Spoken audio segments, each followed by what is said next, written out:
class and happy Friday. So today we are going to be having a look at continuing our work on character descriptions. And yesterday I asked you to come up with 4 key things from the book that you have now received based on our novel Wonder. So what I wanted you to do was to be able to find these 4 things and give me an example. If you were really struggling to find them, then think back to the grammar and different work that we've done and actually create some of your own. So the 4 things that we looked at in particular were relative clauses, repetition of key words to really get the point across, noun phrases, and then other people's perspectives, okay? So I did some examples here yesterday for you guys, and what I wanted you to then do was to come up with some of your own, and we had a fabulous job of doing that. And what I want you to do today is use those bits because we're going to actually write our own character description. Now, it's not as tricky as it sounds because all I have done is pull bits from the text and use the story to actually help me do this and to help me format the work. And then also to use, like I said, the work that we had already done yesterday so that today we're not having to rack our brains and really think from a fresh start. Okay, so I have got here the start of a character description. I'm going to read through this first, and then we're going to actually look to see if we can find the features of the character description that we identified yesterday in mine that I have written here. Now, you guys are going to do a far more amazing job than I have. It's going to be a little bit longer and more detailed, but I wanted this to be a start for you guys to help you out, okay? So on the very first page of Wonder, where it starts off with the chapter called Ordinary, it starts off by saying, I know I'm not an ordinary 10-year-old kid. Okay, so from that already we know that it's written in first person, okay, and we know that something is slightly different, and I really liked that opening, so I've decided to magpie that and use that in my work. Okay, if you choose to magpie bits from the book or bits from my work, then that's absolutely fine as well. That's the whole point of us using this, but obviously I want some of your own ideas in there as well. So the first bit says, I know I'm no ordinary 10-year-old, but I just wish people would treat me like one. I know I'm a freak and that freaks don't have friends, but I still eat ice cream and ride my bike. My mum thinks I'm perfect, but I'm sure no one else thinks that.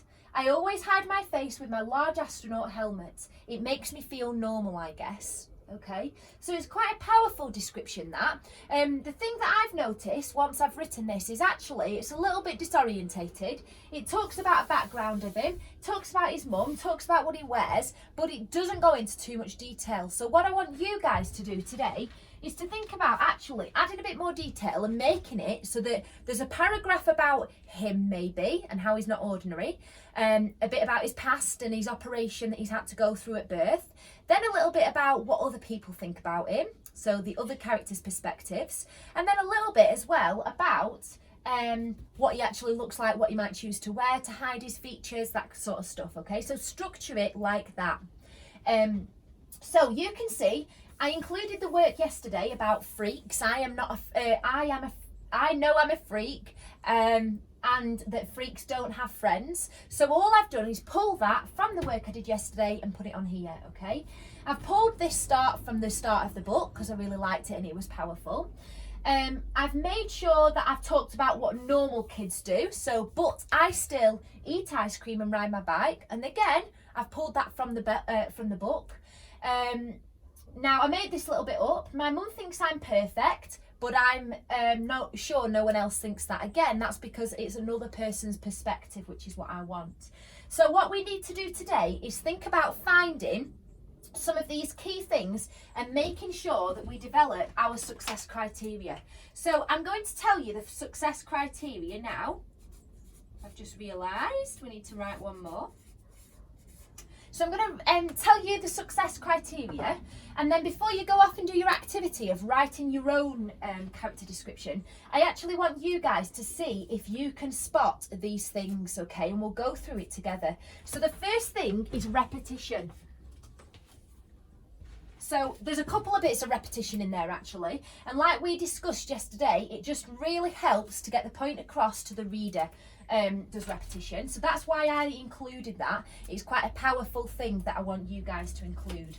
The next thing is other views. So that is, for example, my mum thinks, or my sister doesn't like, that sort of stuff. So can you find anywhere in there that says somebody else's views? Okay. Then we have got noun phrases. Now, noun phrases are useful when we look at the actual description of a person or what they might wear. But it's a little bit tricky to do it when we talk about in first person. So I have managed to include noun phrases. It's just that it wouldn't be as inclusive as it would be if I was writing a story in third person, okay? So don't worry about that, but I do want you to include a little bit of detail through noun phrases. And then we've got relative clauses. Oh, have I included a relative clause? Is the first one. And if you think I have, tell me. If I haven't, tell me off and make sure you include one, okay? So relative clauses. Relative clauses are just what we do in year 5 and 6 that, again, more detail, make it sound more formal. It's just a really good skill that we know that we need to have, okay?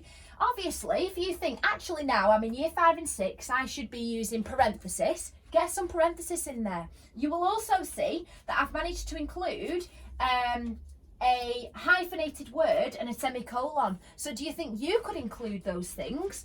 Or if you think no, then maybe make one of them your aim instead of both of them, okay? So say, right, I'm going to include a semicolon. Don't forget, a semicolon replaces where we might have a conjunction. So I always hide my face with my large astronaut helmet because it makes me feel normal, I guess. But here we've taken out the word because and we've changed it to a semicolon. You'll also notice that there might be some commas missing. So just have a think, have a read through it. Where do a couple of commas need to go, okay? And we'll do all of this together in a second. So pause the video, find these things. You might want to rewrite it, underline it. You might want to just say, oh yeah, I can see repetition here and here. I can see that she's clearly included other people's views.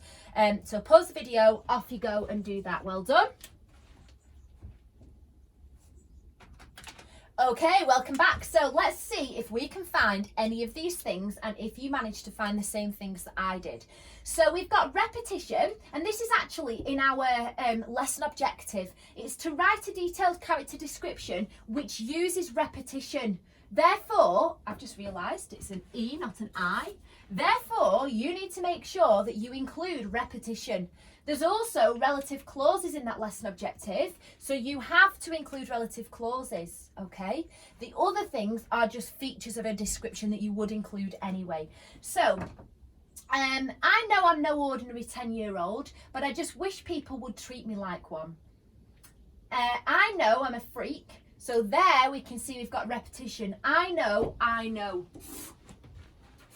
Okay? So that's one bit of repetition. Is there any more repetition? I know I'm a freak and that freaks don't have friends. Is there repetition there? Yeah, there is. Freak, freaks. And that's because we're really getting the point across that he's not necessarily happy. He's not happy with himself and he feels like he is out of it. Yeah, he feels excluded, like he's not involved. And that's a really harsh word that nobody should call themselves that. It's a really nasty word to call anybody, let alone yourself. And so to actually use it once is bad, but to use it twice is even worse. Therefore, the repetition of that really helps the reader to think, wow, it's quite powerful. I know I'm a freak and that freaks don't have friends, but I still eat ice cream and ride my bike. What did we miss in that sentence that I asked you to find? Yeah, we've missed commas, so we need a comma here. I know a freak and that freaks don't have friends, but I still eat ice cream and ride my bike. My mum thinks I'm perfect, but I'm sure no one else thinks that. So here you can see that the next point is other people's views. My mum. Okay, but I'm sure no one else. So it's talking about what other people think about him. We've got noun phrases.